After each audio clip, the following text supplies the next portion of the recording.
역사하여 주시옵소서.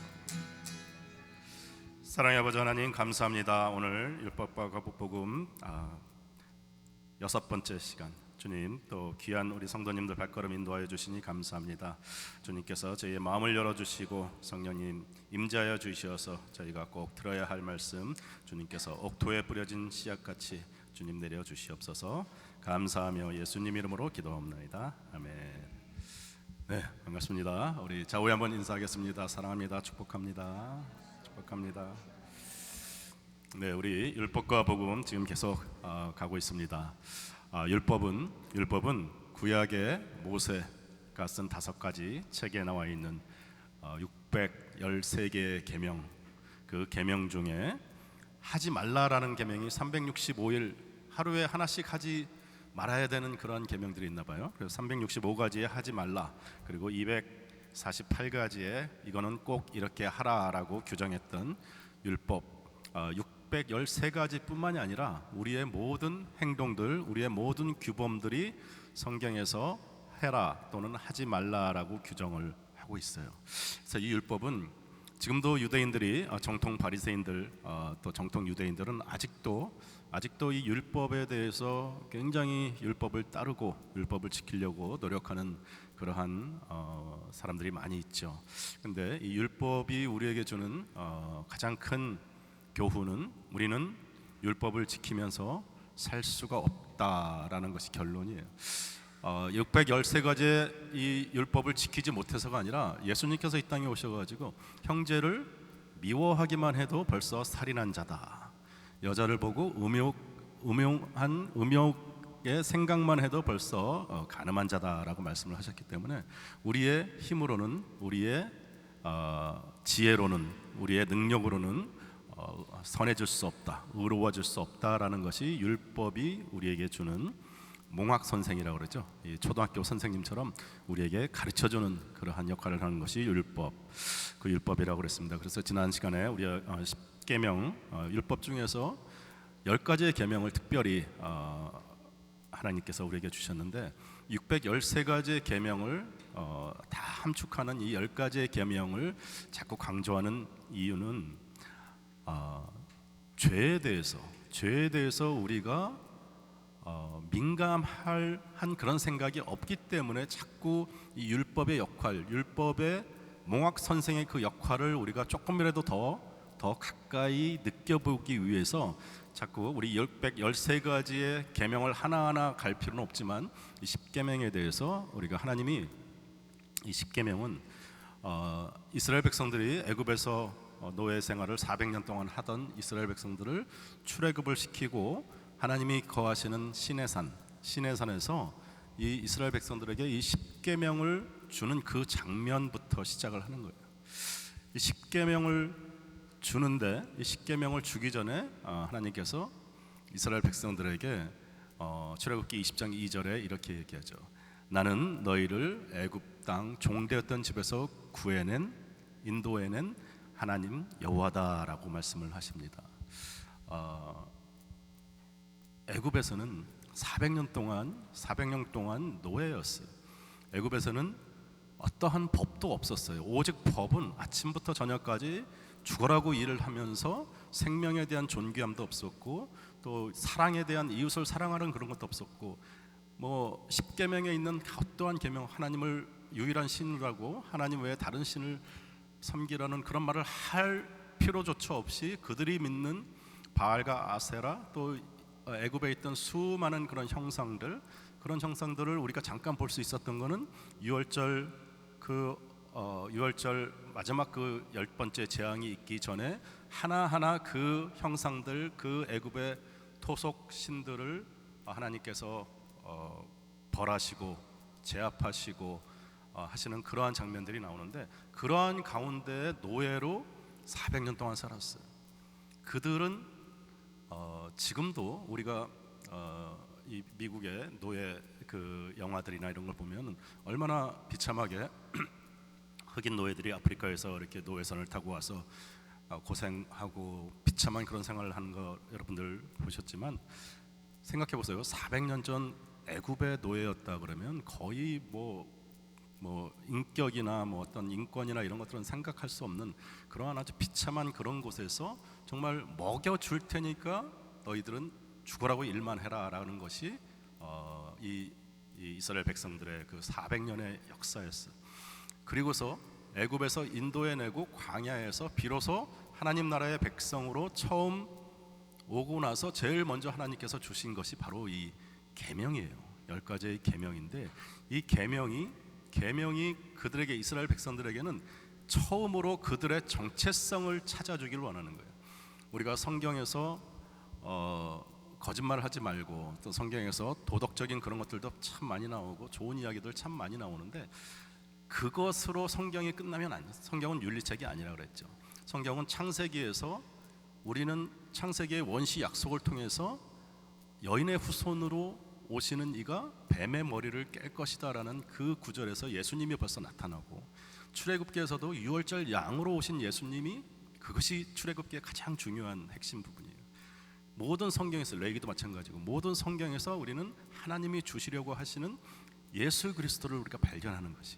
그래서 성경의 좋은 이야기들 우리가 살아가는데 도움이 되는 이야기들이 참 많은데 그것이 성경의 목적은 아니다. 성경의 뜻은 성경의 목적은 요한복음 3장 16절이라고 맨 처음부터 우리가 계속 이야기하고 있는데 이 출애굽을 하면서 시내산 밑에서 하나님이 이스라엘 백성들에게 직접 모세를 통해서 10가지의 계명을 주신 그 이유도 우리가 이제 계속 이렇게 쭉 나가지만 1계명부터 4계명까지는 나 외에 다른 신을 섬기지 말라, 너를 위하여 새긴 우상을 만들고 우상에게 절하지 말라, 또 세 번째 여호와의 이름을 망령되이 부르지 말라, 또 네 번째 안식일을 거룩하게 지켜라 라고 하시고 다섯 번째부터 10번째 계명은 또 우리들 생활에 필요한 우리들 이 땅의 계명, 내 부모를 공경하라, 또 살인하지 말라, 간음하지 말라, 또 도둑질하지 말라, 이웃에 대하여 거짓 증거하지 말라,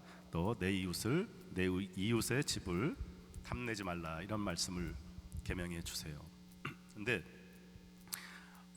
이걸 우리가 그냥 문자 그대로 도둑질하면 안 되겠구나, 또 부모를 공경해야 되겠구나, 또 간음하지 말라, 도둑질하지 말라, 또 탐하지 말라, 이런 말씀을 그 계명 그대로도 얼마든지 우리가 따라야 할 귀한, 왜냐하면 이 살인하며 또 간음하며 도둑질하고 이웃에 대해 거짓 증거하고 또 내 이웃의 집을 탐했던 이런 것들이 애굽에서는 너무나 흔하게 이스라엘 백성 그 커뮤니티에서 일어났던 그런 일들이기 때문에 이것에 대해서 모세와 또 모든 그 리더십들이, 이스라엘 백성들을 이끌고 있는 리더십들이 이것에 대해서 이러이러한 것들을 구체적으로 교훈하는 그런 목적도 있었을 거예요. 근데 하나님이 원하셨던 것은 거기에 머무르지 않고 좀 더 우리의 행동 플러스 행동에서 우리의 마음, 우리의 욕망, 우리의 마음속 깊이 있는 하나님이, 예수님이 이 땅에 오셔가지고 형제 보고 미워하는 것만으로도 이미 살인하였느니라 라는 그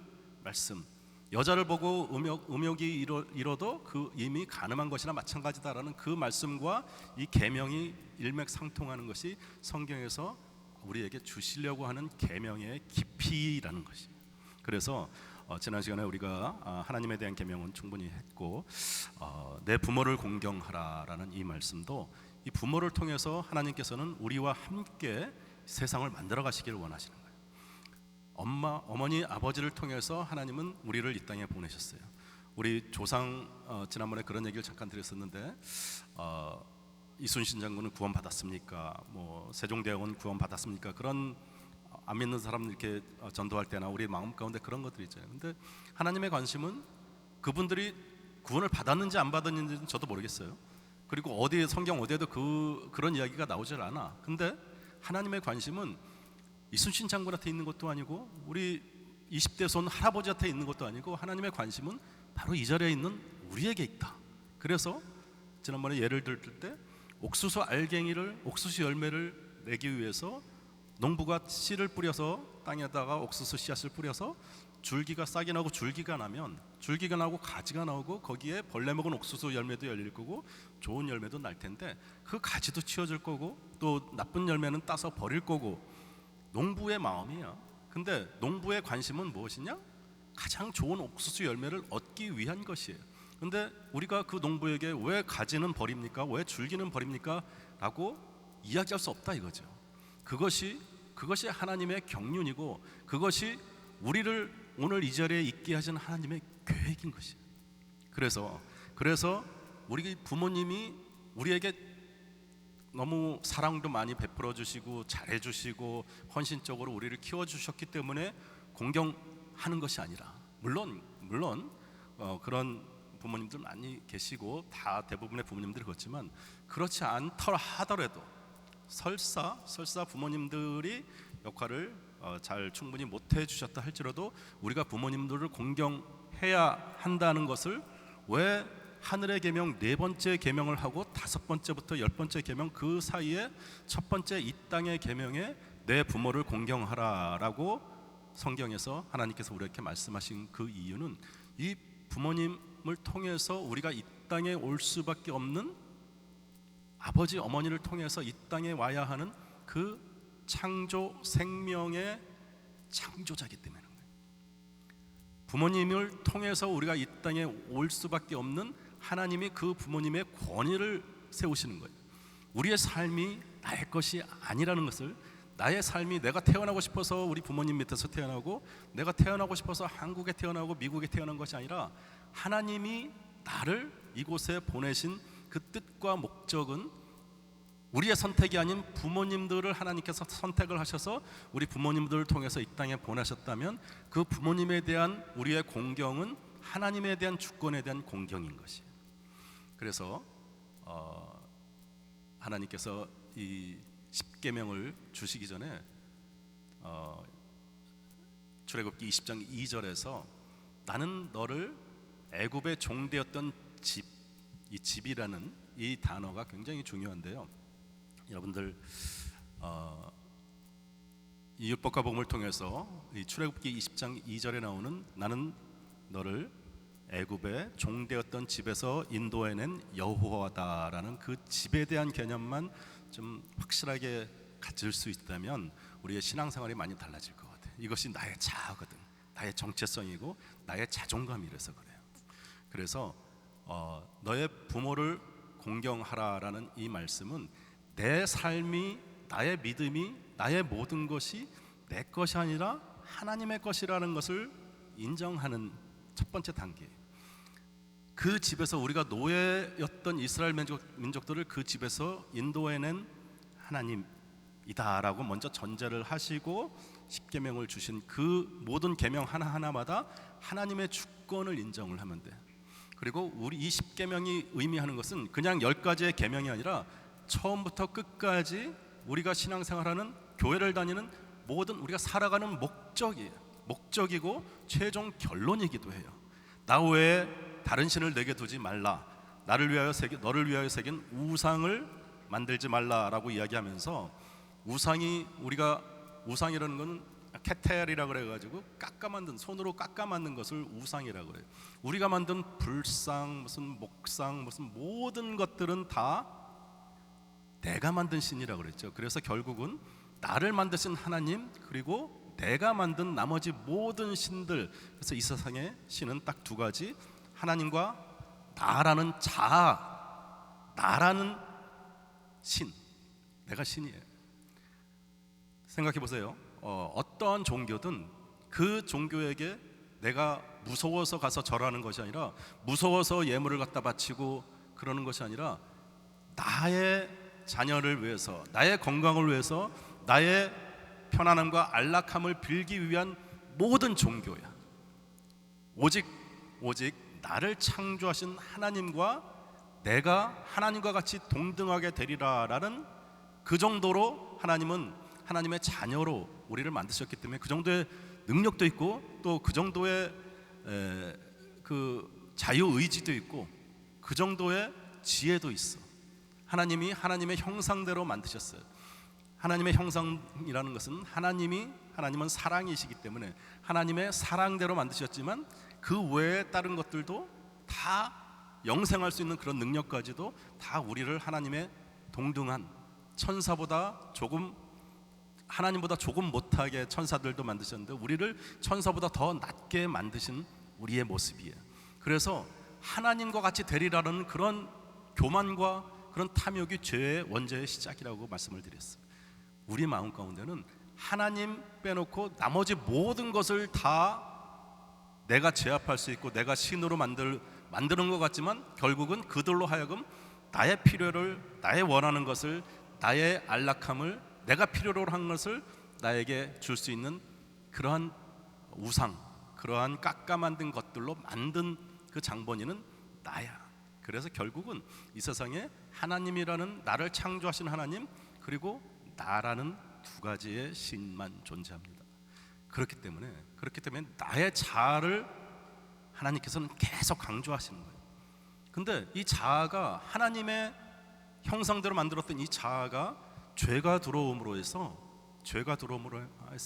이 자아가 계속 자기가 신인 그것만 계속해서 하나님을 인정하는 대신 자기 자신을 점점 하나님보다 더 높이 올려놓고 하나님을 판단하고 하나님을 평가하고 하나님 앞에 기도한다고 하면서도 자꾸만 내가 필요한 것을 하나님 앞에 기도라는 이름으로 하나님 앞에 구하고 그걸 채워주지 않는 하나님 때문에 원망하고 또 쓴뿌리를 갖고 하는 것이 우리 신앙생활이야.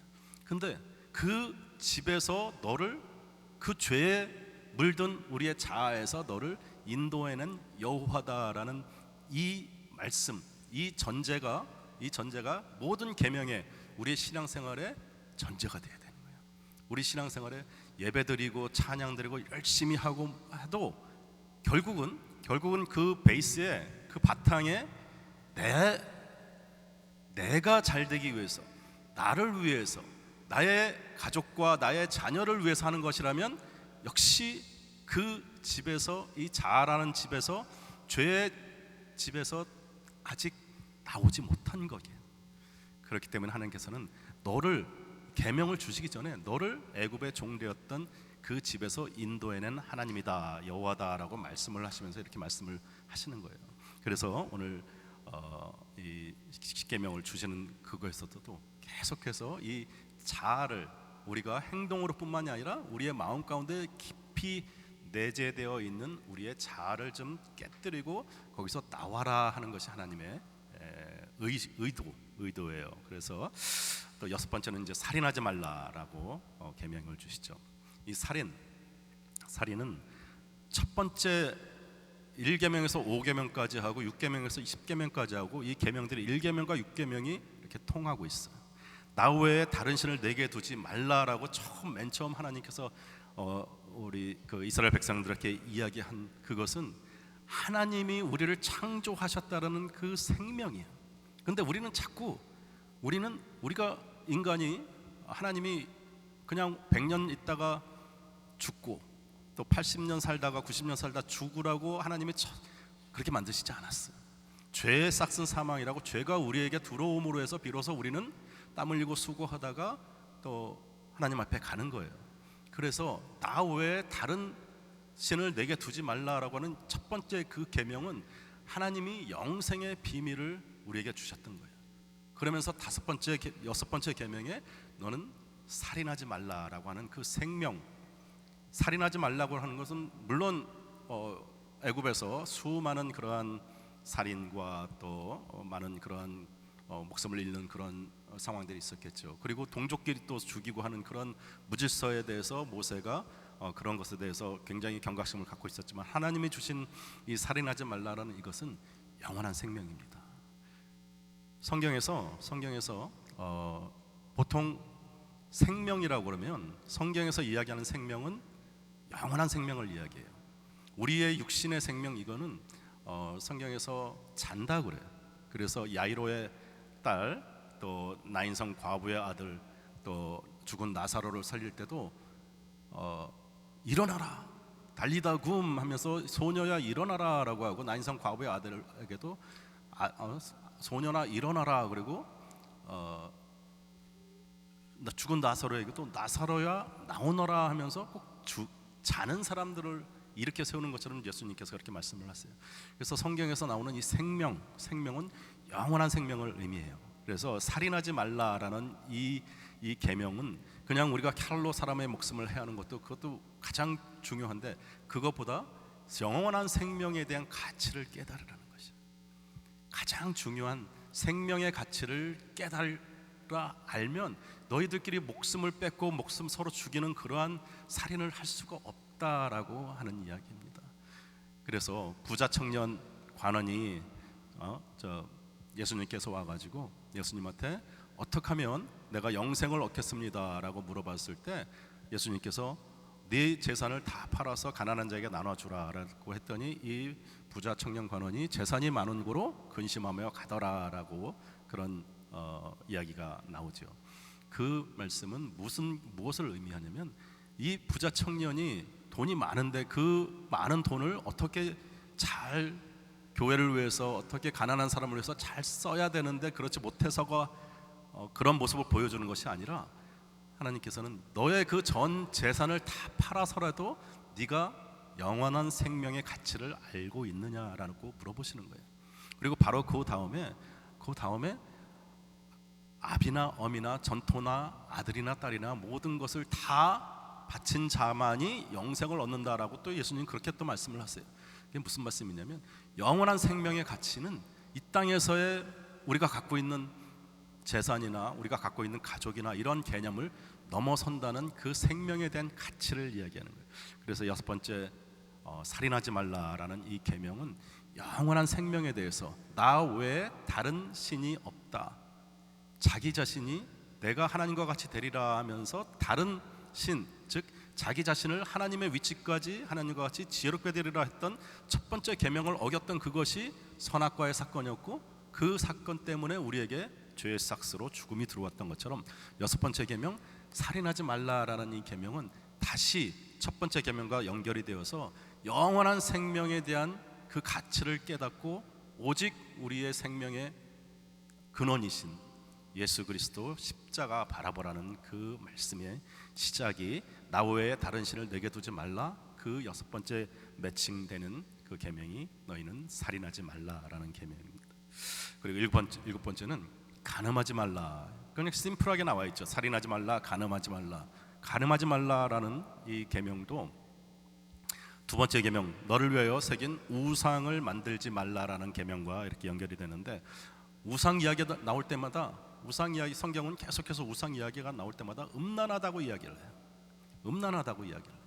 그것이 바로 간음하지 말라라는, 하나님과 하나님은 신랑 되시고 예수님은 우리의 신랑 되시고 우리는 그 신랑을 기다리는 신부잖아.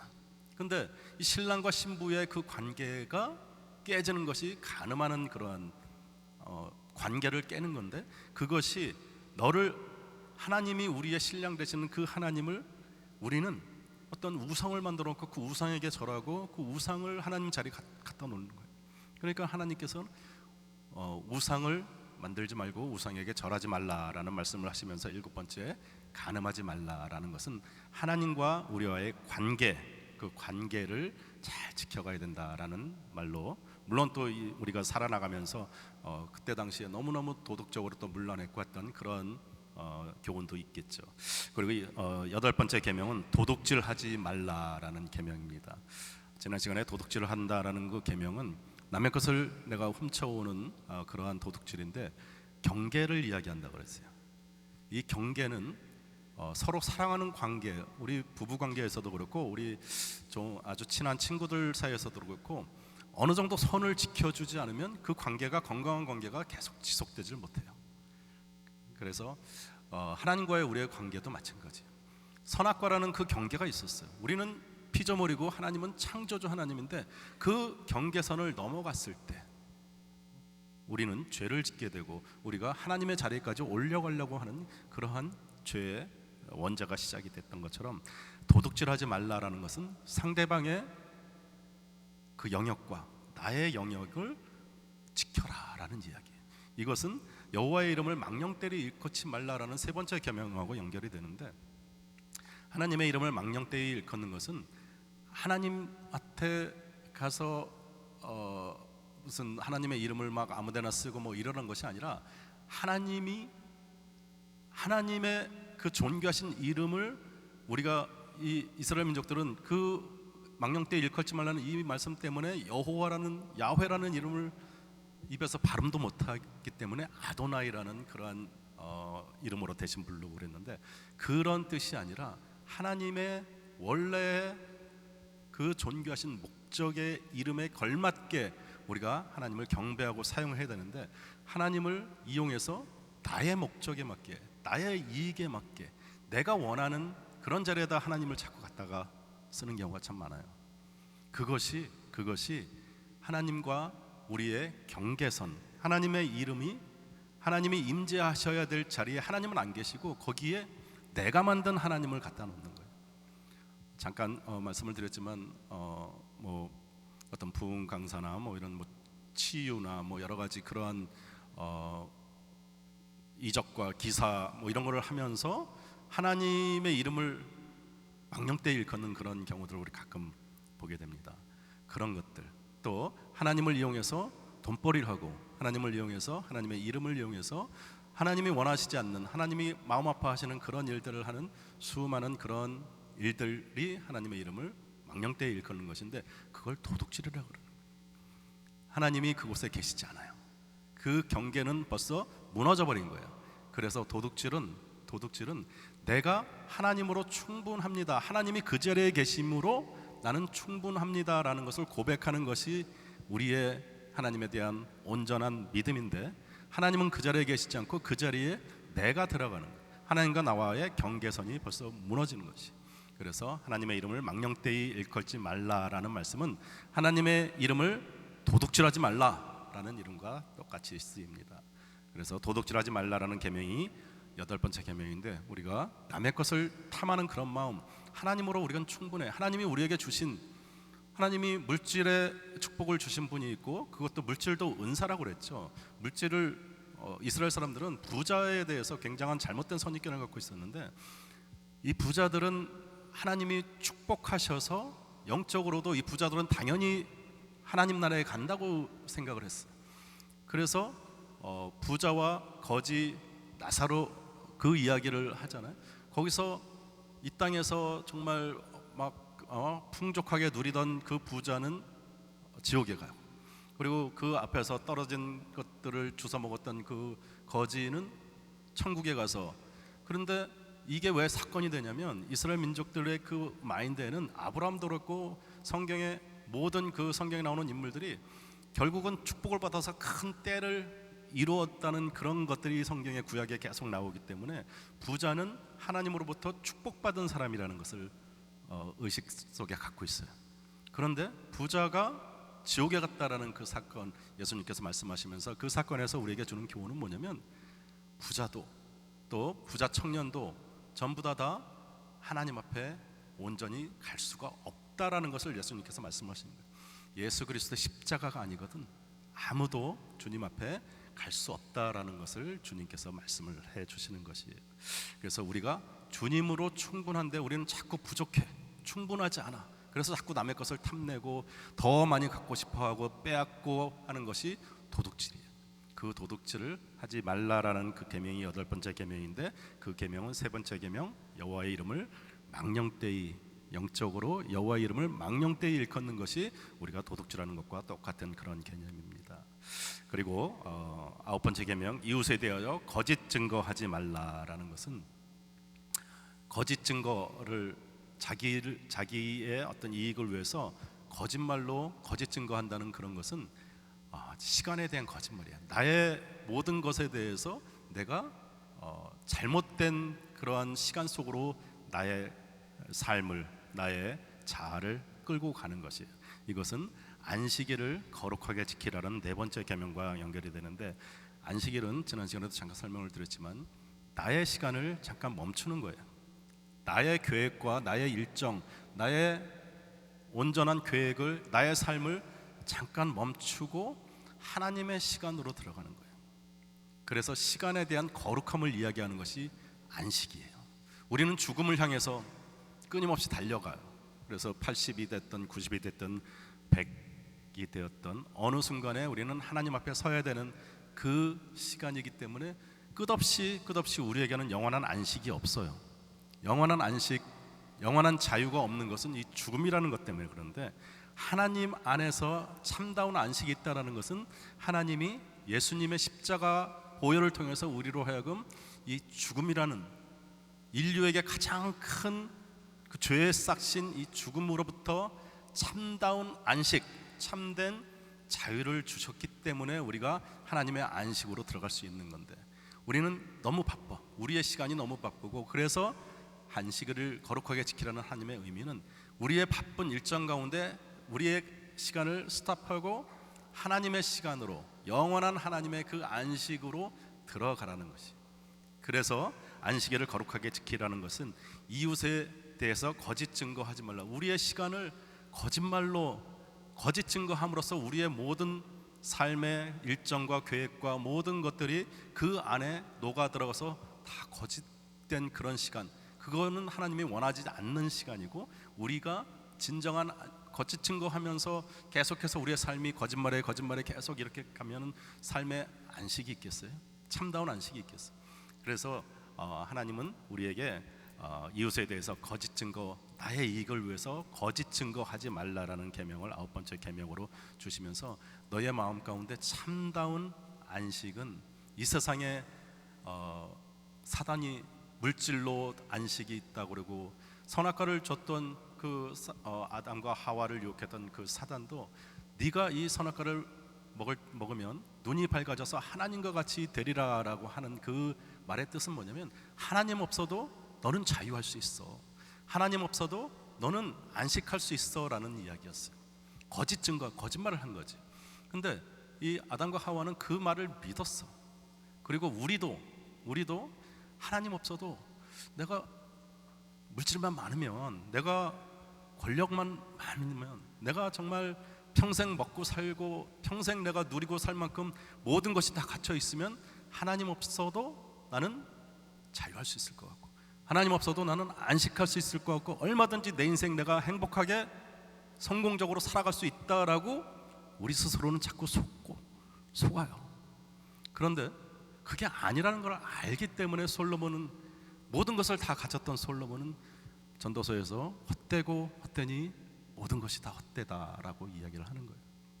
우리는 그것을 잘 알기 때문에 어떠한 것이 진정한 안식인지, 어떤 것이 가장 귀한 안식인지 알고 있기 때문에 하나님께서는 이스라엘 백성들에게 거짓 증거, 거짓말을 함으로써 너의 삶을 그렇게 안식이 없는 그런 삶으로 만들어가지 말라라고 하는 것이 9번째 계명이었고, 마지막 10번째 계명은 내 이웃의 집을 탐내지 말라라는 계명.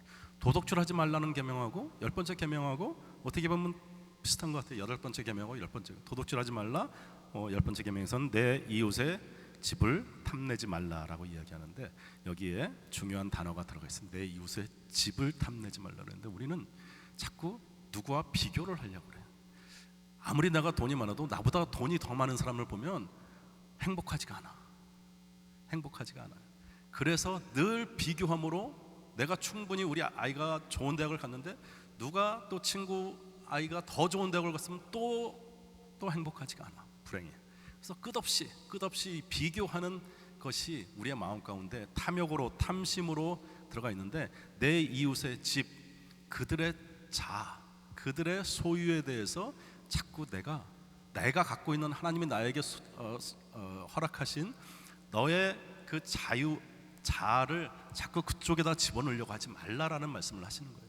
자꾸 비교함으로 내 이웃의 집을 탐하지 말라, 자족하라는 거예요. 사도 바울이 이 자족이라는 것은 내가 조금 모자라고 내가 조금 불편한데 내가 그냥 만족하는 것이 아니라, 나는 하나님으로 충분하기 때문에, 하나님으로 만족하기 때문에, 내가 풍부에도 처하고 내가 빈곤에도 처하지만 나는 내가 자족하기를 배우노라라고 말씀을 하시는 게, 하나님으로 나는 충분하다, 하나님으로 채워졌기 때문에. 왜?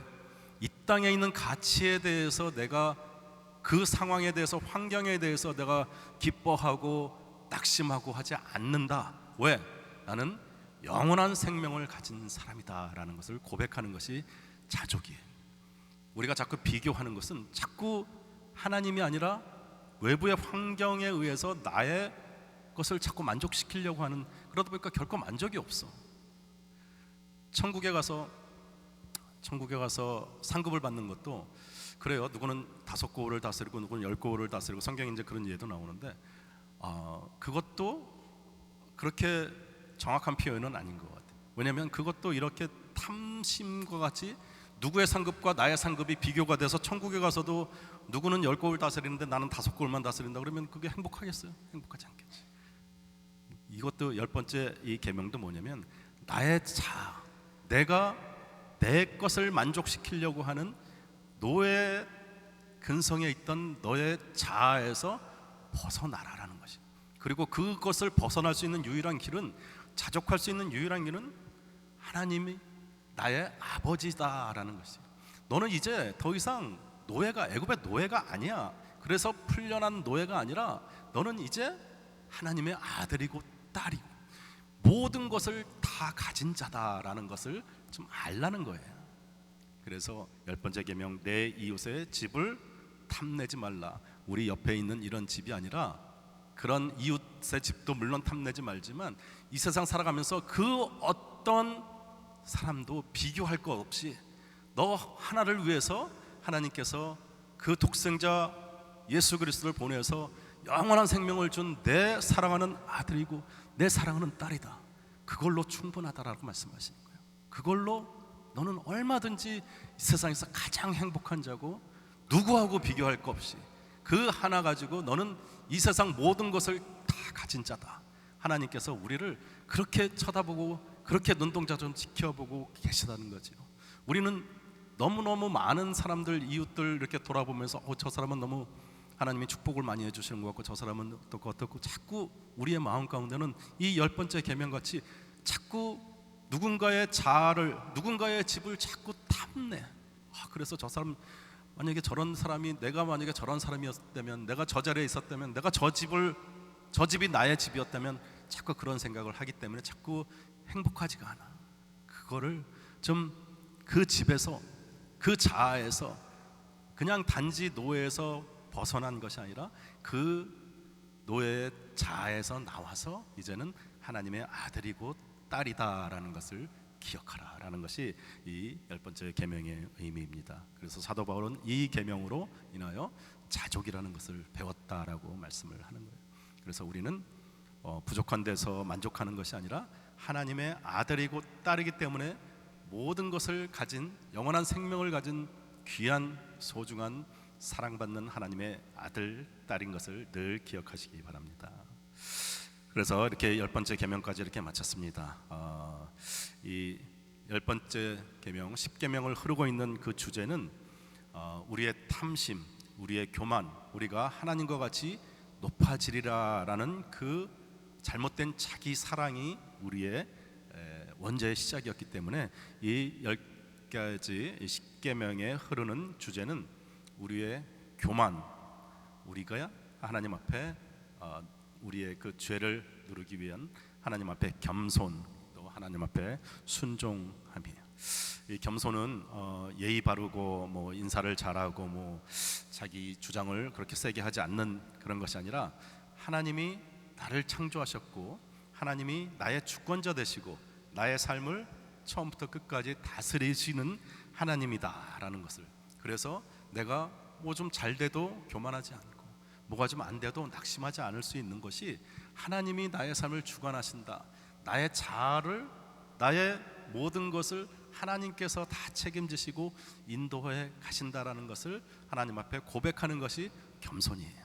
그래서 10계명에서 우리에게 요구하시는 것은 하나님이 첫 번째 계명으로 나 외에 다른 신을 내게 두지 말라라고 하시면서 계속 하나님을 사랑하라는 그 개념, 계명, 그리고 부모를 공경하라는 것부터 계속해서 이 땅에서 우리가 살아나가면서 또 영적으로 나의 자아가 노예된 자아가 아니라 죄에서 구원받은 그 자아에서 만족하지 말고 하나님의 수준에서 하나님의 아들, 딸의 자아로 끌어올리라는 것이 하나님의 이 계명의 목적이고, 그것이 우리가 하나님 앞에 겸허하게 무릎 꿇을 수 있는 하나님을 따르는 순종이기 때문에 그렇습니다.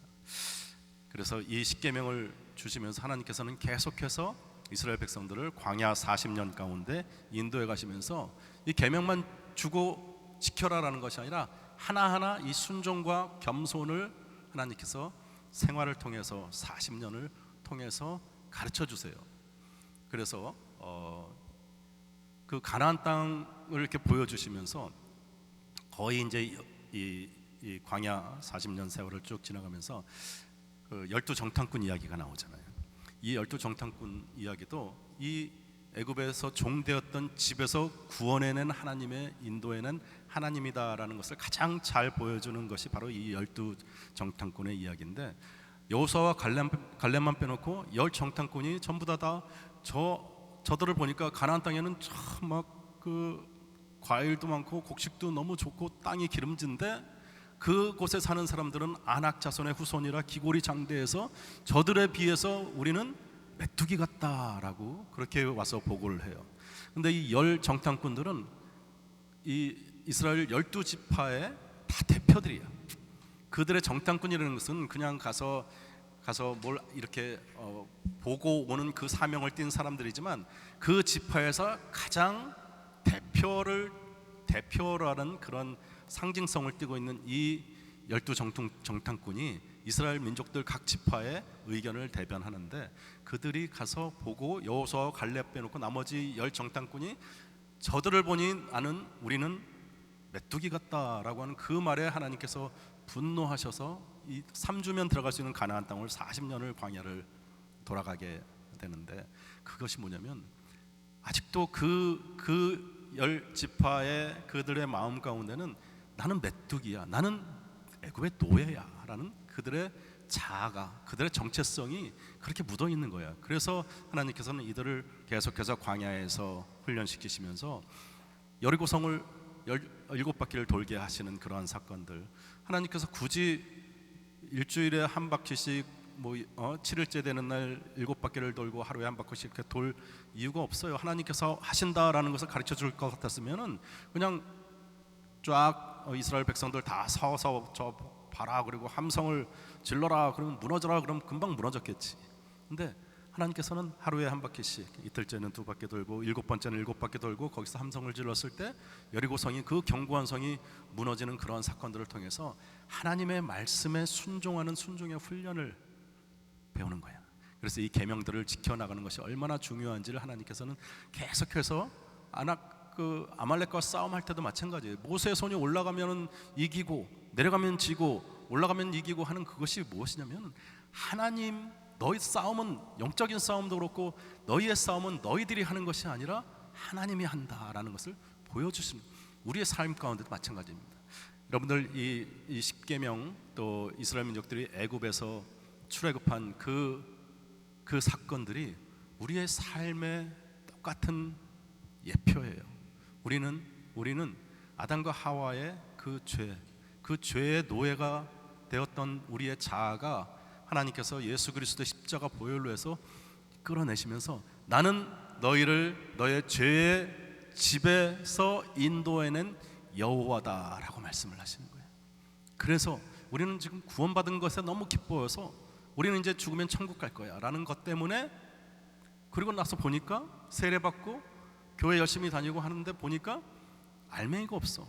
왜 매일 금요 성령 예배, 주일 예배, 또 가정 예배, 그룹 예배. 근데 하나님께서는 우리의 이 삶의 모든 예배들을 통해서, 우리의 삶을 통해서 하나님께서 원하시는 것은 너는 그냥 구원받은 죄인이 아니라 이제 모든 것이 다 양털까지 휘어진 그 천국의 백성일 뿐더러 너는 나의 아들이다, 너는 나의 딸이다라는 너의 정체성을 회복하라는 것이 우리의 신앙생활의, 광야 40년 같은 우리의 신앙생활의 목적이에요. 그리고 날마다 예배를 통해서, 찬양을 통해서 하나님과 같이 이스라엘 백성들이 그 날마다 아침 되면은 그 장막을 걷어가지고 들고 또 행진하다가 앞에는 구름기둥, 불기둥으로 인도하시는데 그 한가운데는 항상 성막이 있었어요. 하나님이 그곳에 함께 있었어요. 우리들의 삶 가운데 예배가 함께 있어요. 근데 그 성막이 얼마나 중요했는지 이스라엘 백성들은 그 성막 주변으로만 어딜 가든지 그렇게 진행을 하면서 늘 하나님과 함께했던 그의 삶이 결국은 가나안까지 들어갔을 때 구름기둥 불기둥도 없어지고 그 성막은 솔로몬의 성전으로, 다윗의 성전으로 이렇게 세워지는 거예요. 우리의 삶 가운데도 마찬가지. 우리의 삶 가운데도 주님이 우리와 함께 동행하시면서 우리의 예배로, 우리의 찬양으로 함께 하시는, 날마다 함께 하시길 원하시는 거예요. 언제까지? 가나안 땅에 들어갈 때까지. 우리의 삶이 언젠가 하나님 앞에 설 때까지 하나님은 우리의 광야 같은 인생을, 그래서 때로는 우리의 광야에 물 쓴 마라의 쓴물을 만나기로 기도 하고, 또 엘림의 오아시스를 만나기도 하는 것처럼 우리의 삶의 과정에 굴곡이 있어요. 그게 우리는 그냥 그것이 너무 힘들고 어떨 때는 그것이 너무 아프고 그런 과정이 아니라, 하나님께서는 그런 과정들을 통해서 우리의 겸손과 하나님 앞에 우리가 무릎 꿇고 나아가는 순종과 겸손을 하나님께서는 우리에게 요구하시는 거예요. 그래서 날마다 하나님과 함께 동행하는 이런 기쁨을 누리라는 것이 하나님의 그 마음인 것입니다. 그래서 출애굽기를 쭉 읽어가시면서도 그렇고 우리가 공부하면서 계속해서 하나님의 마음, 하나님의 온전한 뜻이 너의 죄인 되었던 자아에서 벗어나서 하나님의 아들이고 하나님의 딸이라는 것을 마음껏 누리고 또 그것을 전함으로써 하나님께 영광 돌리며 살아가라는 것이 하나님이 우리를 이 땅에 보내신 창조의 목적인 것이죠. 그래서 이제 오늘은 또 이렇게 이 죄가 인류 아담과 하와에게 들어오게 된 그 계기가 무엇인가, 또 이 아담과 하와뿐만이 아니라 우리에게도, 오늘 살아가는 우리에게도 들어오게 된 그 이유가 무엇인가, 이제 우리가 교제가 계속 이렇게 나가게 되는데, 아담과 하와가 동산에 있을 때 선악과를 보고 이제 그 사단이 와서 네가 저 선악과를 먹지 말라고 하더냐 그렇게 물어보죠. 그랬더니 여자가 동산 나무의 실과는 우리가 먹을 수 있으나 동산 중앙에 있는 저 선악과의 실과는 먹지도 말고 만지지도 말라, 너희가 죽을까 하노라 하셨다라고 이야기를 합니다. 그랬을 때 그 사단이 여자에게 이르되 너희가 결코 죽지 아니하리라, 너희가 그것을 먹는 날에는 너희 눈이 밝아 하나님과 같이 되어 선악을 알 줄을 하나님이 아심이니라 라면서 그 여자가 그 나무를 본즉 먹음직도 하고 보암직도 하고 지혜롭게 할 만큼 탐스럽게 한 나무인지라, 여자가 그 실과를 먹고 자기와 함께한 남편에게도 주매 그도 먹은지라 라고 이렇게 나와 있어요. 이게 창세기에 나오는 가장 큰 사건, 죄가 인류에게 들어온 경위입니다. 근데 우리가 이 아담과 하와의 그 상황을 이렇게 돌아보면 하나님이 먹지 말라고 했는데 사단이, 뱀이 와서 먹어도 죽지 않고 하나님과 같이 지혜롭게 될 것이다라는 말을 함으로써 이 하와가 하나님의 말을 듣는 것이 아니라 사단의 말을 들어. 우리 안에 하나님의 말에 대해서, 말씀에 대해서 의심하는 그런 마음들이 있어요. 그것이 죄의 시작이 되었던 거예요. 의심하는 마음들이 들어올 수 있어요. 들어올 수 있는데 우리에게 자유의지를 주셨기 때문에 하나님께서 그 선악과를 따먹을 수도 있고 따먹지 않을 수도 있고, 또 사단의 말을 들을 수도 있고 듣지 않을 수도 있는데, 이 하와는 사단의 말을, 이 뱀의 말을 듣는 쪽을 택했던 거예요. 그래서 죄가 들어왔죠. 근데 우리에게 주시는 하나님의 교훈은 뭐냐면, 자꾸 우리는 뭔가를 자꾸 들으면 자꾸 그런 쪽으로 이렇게 자꾸 들리는 쪽으로 자꾸 움직이게 돼 있어요. 근데 애시당초에 그 말에 대해서 말씀으로 이렇게 딱 이렇게 쉴드를 치고 말씀으로 딱 했으면 그러지 않았을 텐데, 근데 이 하와는 보니까 그럴듯하고 먹음직도 하고 보암직도 하고 또 지혜롭게 할 만큼 탐스러운지라라는 그런 생각이 들어왔다는 것이죠. 그래서 우리가 영적 싸움을 할 때, 영적 전투를 할 때 가장 중요한 여러 가지가 있지만 가장 중요한 진리의 허리띠를 띠라고 하는 것이죠. 진리의 허리띠가 뭐냐면 바로 예수님에 대해서 얘기하는 거예요. 우리가 예수 그리스도의 예수님이 하나님의 아들이시고 예수님이 우리의 구원자시다라는 그것에 대해서 확신이 있어야 돼요. 근데 지금 이단들이나 다들 가장 먼저 치고 들어오는 것이 뭐냐면 다 인정할 텐데 예수님이 하나님의 아들인 것에 대해서는 이야기하지 말자 그래요. 지금 자유주의 신학이나 다들 예수님에 대해서 자꾸 퀘스천을 제기하고 하나님의 유대교도 마찬가지죠.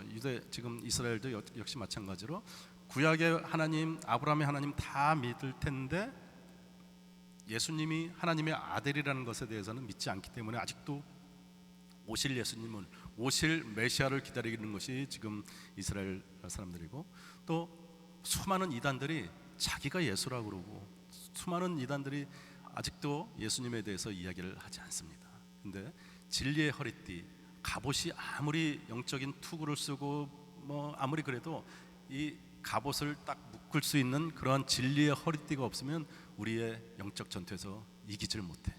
그래서 이 하와가 이 사단의 뱀의 꼬임에 빠지게 된 그것도 의심을 하게 되는 거예요.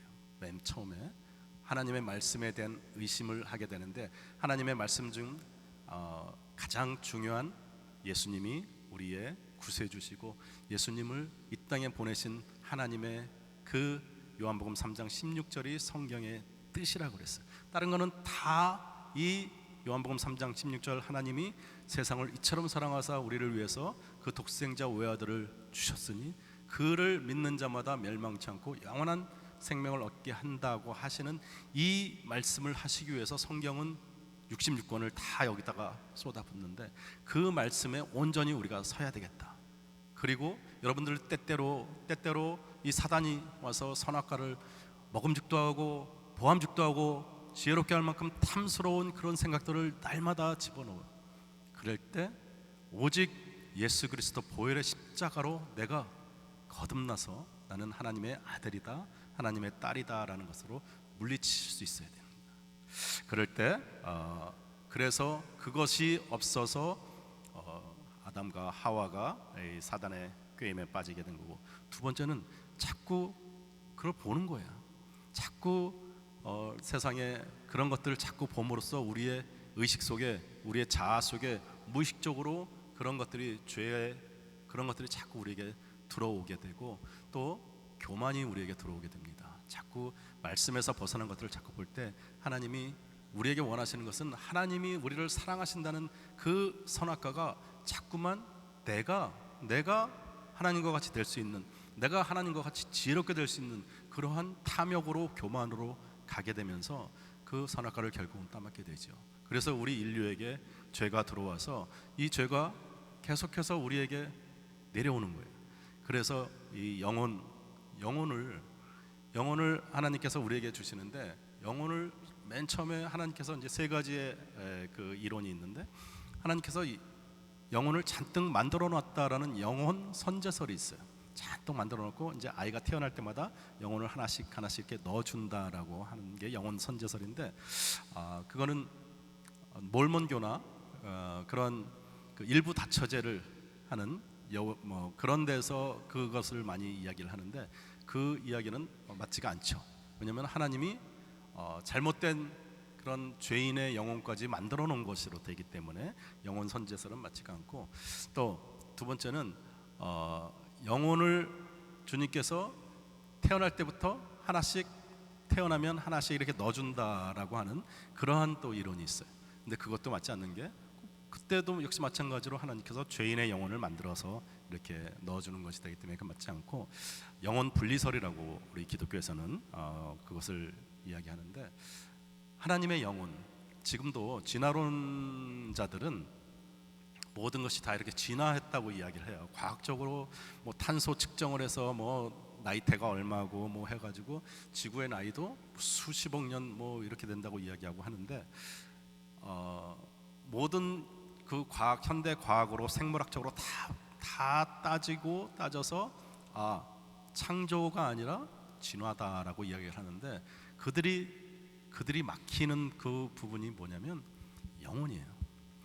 과연 어떻게 이 영혼이 진화를 해서 우리의 영혼이 하나님을 사랑하고 또 우리가 서로 사랑하는 이러한 우리의 영혼은 어떻게 어디서부터 단세포 동물 식물에서부터 진화해온 것으로 도저히 설명이 안 되는 것이 바로 영혼인데, 이 영혼은 하나님이라는 그 커다란 그 사랑의 그 영혼에서 분리되어 나온, 그래서 아담에게 또 하와에게 그리고 그 자손들을 통해서 그래서 우리가 십계명의 다섯 번째 계명 내 부모를 공경하라라는 그것도 이 영혼이 우리의 부모를 통해서 하나님의 영혼이 이렇게 분리되어 내려오는 그러한 것이기 때문에 우리는 영혼 분리설을 성경에서 또 우리 기독교에서는 이야기합니다. 그래서 이러한 경로를 통해서 인류에게 죄가 들어왔는데 우리는 그렇게 생각을 또 하긴, 아니 아담과 하와가 죄를 선악과를 따먹고 죄를 지었는데 왜 오늘을 살아가는 우리에게도 이러한 죄가 계속 남아 있는 것이냐 이런 생각을 하죠. 근데 우리의 마음 가운데 우리도 날마다 지금도 보암직도 하고 먹음직도 하고 또 지혜롭게 할 만큼 탐스러운 그 선악과 때문에 우리가 하나님과 같이 지혜롭게 되리라, 하나님과 같이 하나님보다 더 높이 되리라라는 그러한 교만과 잘못된 자기 사랑의 선악과를 오늘날도 우리가 따먹고 있다라는 것을 기억하시면서 우리에게 내려오는 그러한 죄의 속성에 대해서 날마다 하나님 앞에 나아가며 십자가 의지할 때, 그럴 때 하나님께서 우리의 마음에 또 풍성한 하나님의 마음을 더 심어 주시려 믿습니다. 그래서 우리는 가장 겸손하고 또 우리가 하나님 앞에 순종해야 하는 그 훈련이 뭐냐면 우리가 죄인이라는 것을 인정을 해야 돼요. 우리는 우리의 마음 가운데 작은 아이들도 마찬가지고 그냥 본능적으로 내 것을 움켜쥐게 돼 있어요. 그리고 그것은 우리가 원하든 원치 않았던 죄인으로 태어났다는 그런 증거가 되기 때문입니다. 그래서 인류에게 죄가 들어온 그 이유는 아담과 하와의 그 선악과 사건. 선악과는 첫 시간에도 이야기했지만 하나님과 우리 사이의 사랑의 결혼반지, 사랑의 증표라고 그랬어요. 그래서 선악과를 볼 때마다 하나님이 나를 사랑하시고 내가 하나님을 사랑한다라는 그 고백을 하는, 하나님은 사랑이시기 때문에 그 사랑 안에서 서로 사랑의 교제를 나누는 목적이 선악과였는데 어느 날 보니까 그 선악과가 나의 자유를 구속하고 내가 속박받는 것 같고 내가 늘 하나님 앞에 구속당해 있는 것 같고 하나님 없이도 내가 잘 살 수 있을 것 같은데, 하나님 없이도 내가 자유로울 것 같은데 하는 그런 생각 때문에 선악과를 따먹고 내가 하나님과 같이 하나님 없어도 자유하고 안식할 수 있다라는 그러한 생각이 죄 가운데 있는데, 오늘날도 우리에게 들어오는 그 생각은 마찬가지 아닙니까? 오늘날도 우리가 하나님 없어도 내가 얼마든지 잘 살 수 있고 또 자유할 수 있고 안식할 수 있다는 그 선악과를 오늘날도 우리가 순간순간 따먹고 있는 것이 우리의 모습이다. 그걸 기억하시기 바랍니다. 그래서 인류에게 죄가 이렇게 들어왔는데 먹음직도 하다라는 이 말씀은 성경에서 육신의 정욕, 요한일서 2장 16절에 보면 세상에 있는 모든 것이 육신의 정욕과 안목의 정욕과 이 이상의 자랑이니 다 아버지께로 쫓아온 것이 아니요 세상으로 쫓아온 것이다 라고 말씀을 합니다. 육신의 정욕은 먹음직하다라는 이 말씀이 육신의 정욕이고, 안목의 정욕은 보암직도하다, 그리고 이생의 자랑은 지혜롭게 할 만큼 탐스럽다라고 하는 이 말씀인데, 예수님께서 공생에 처음 시작하실 때 40일 동안 금식을 하시죠.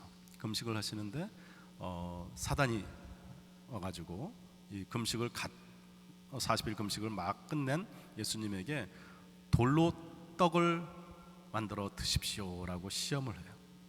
그것이 뭐냐면 육신의 정욕이에요. 얼마나 40일 동안 금식을 했으면 얼마나 굶주리시겠어요. 이 돌로 떡을 만들어 드십시오라고 유혹을 해요.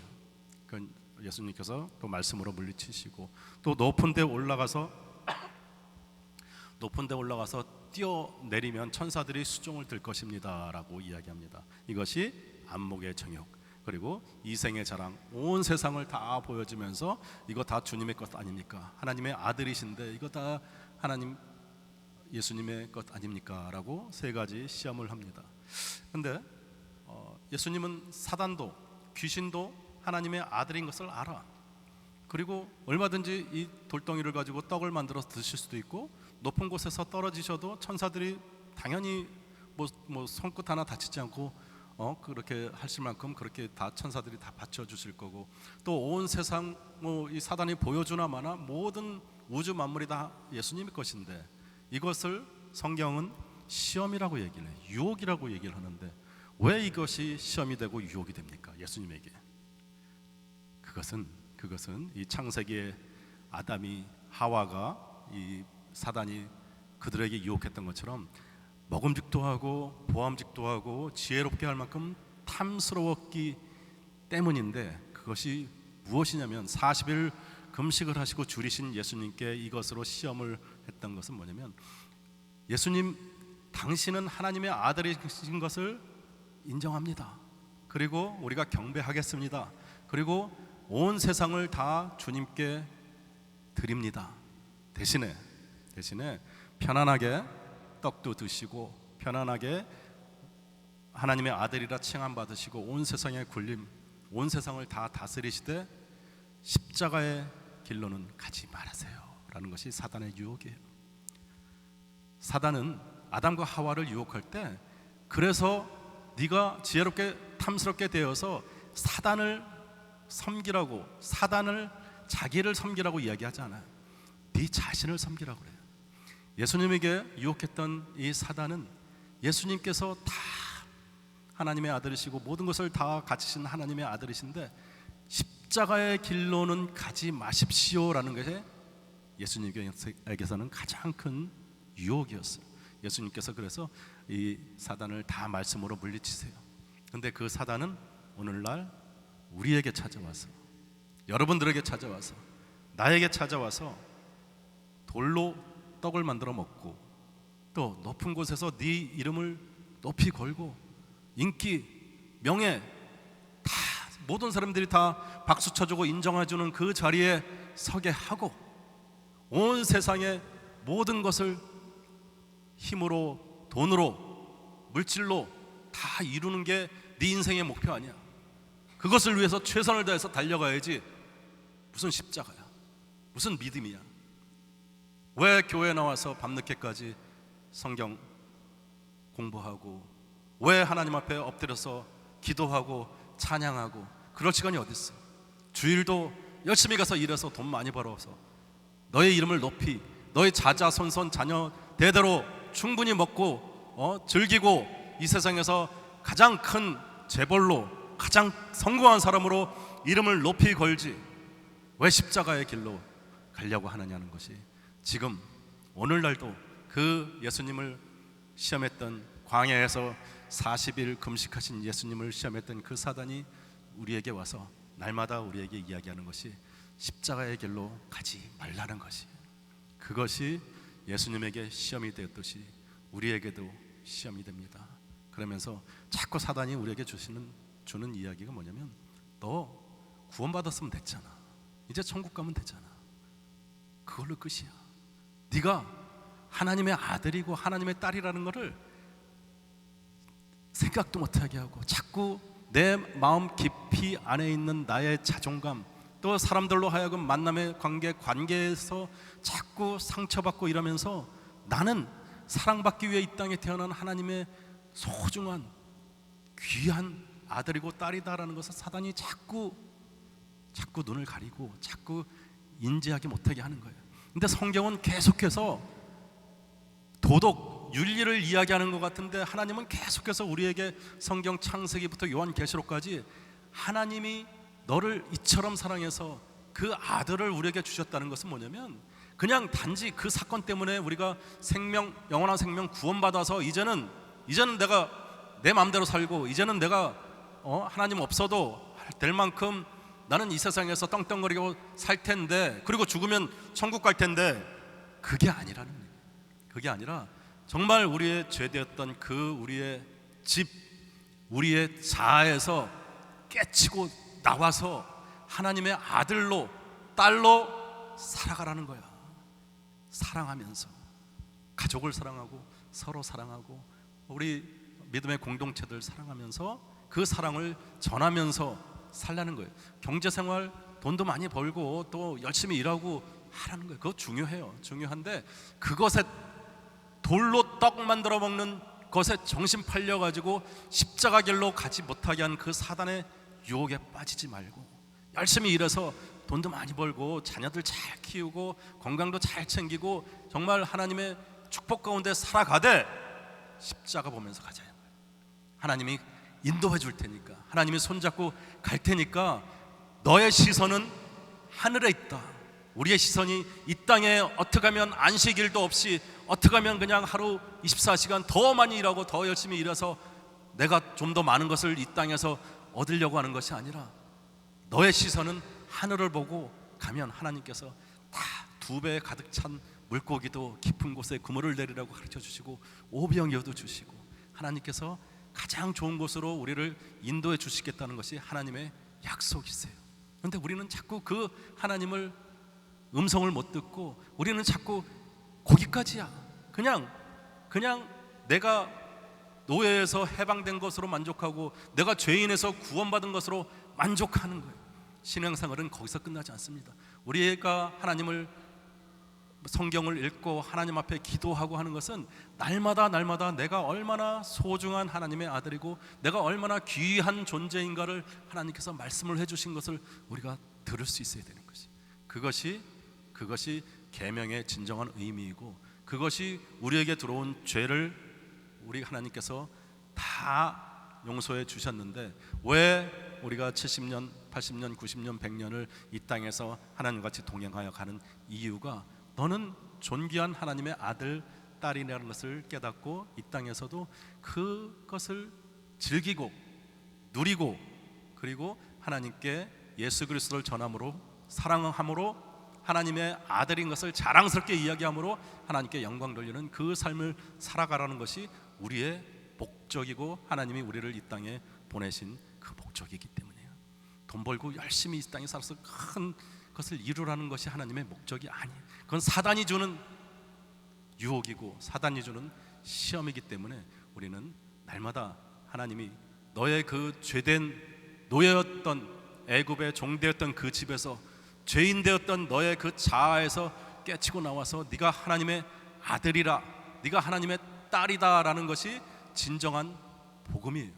그 복음이 예수님이 그 영원한 생명이 예수님이 이 땅에 하나님의 독생자 아들을 줄 만큼 우리와 바꿨던 것이 우리에게 영원한 생명을 주시는 그 하나님의 뜻은 우리를 그 예수님과 같이 존귀한 자로 하나님의 아들로 하나님의 딸로 너의 신분이, 너의 정체성이, 너의 자존감이 바뀌어졌다라는 것을 자꾸 얘기하면서 우리의 삶을 통해서 하루하루 믿음 생활을 통하면서 그것을 경험하고 하나님을 만나가는 그 삶의 여정이 하나님과 함께 그 정체성을, 그 자존감을 세워나가는 광야의 40년의 세월, 우리 삶의 목표, 우리 삶의 하루하루의 목표이기 때문에 그렇습니다.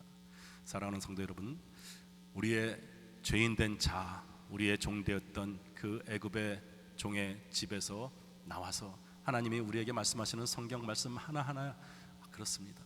하나님이 나의 아버지시고 나는 하나님의 존귀한 아들이고 딸이라는 것을 기억하시면서 성경을 읽으시면 하나님이 우리에게 주시는 그 말씀 하나하나가 얼마나 소중하고 귀하고 정말 그냥 이 땅에서의 살아가는 어떤 그러한 규범이 아니라 정말 하나님이 우리 사랑하는 자녀를, 사랑하는 그 우리 아이들을 키워나가는 그러한 그 마음을 깨닫고 갈 수 있을 때 신앙생활이 깊어지고 풍부해지고 우리의 삶이 풍부해지는 거예요.